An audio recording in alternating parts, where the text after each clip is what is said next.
తర్వాత యానిమేషన్స్ అంటే బొమ్మలకు సంబంధించింది ఏదైనా చూడండి.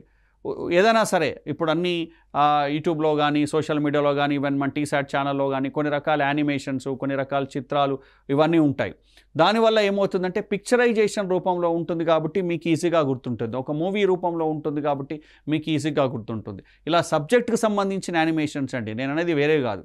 మీరు ఆ టాపిక్కి సంబంధించినటువంటి సెల్ ఉంది, అది ఎలా వెళ్తుంది, ఎట్లా ఉంటుంది, దాంట్లో ఇట్లాంటివన్నీ ఉన్నాయి.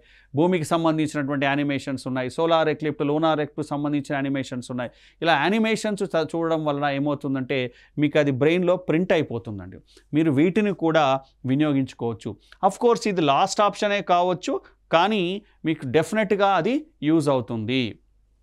ఇక్కడ చూడండి, the importance of revision before exams. పరీక్షల ముందు ఖచ్చితంగా మీరు వీలైన ఎక్కువసార్లు రివిజన్ చేయండి. దానివల్ల ఏమవుతుంది అంటే మీకు బాగా గుర్తుంటుంది.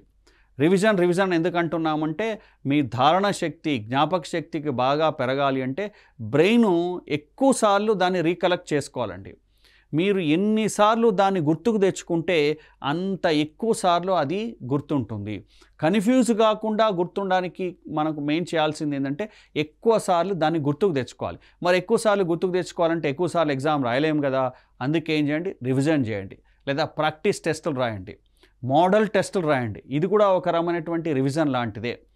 మీరు చూసుకున్నటువంటి ఆ ఫ్లో చార్ట్లు షార్ట్ కట్లు ఉంటాయి కదా, వాటిని ఒకసారి ఇలా చూడండి, అది కూడా రివిజన్ కిందకే వస్తుంది.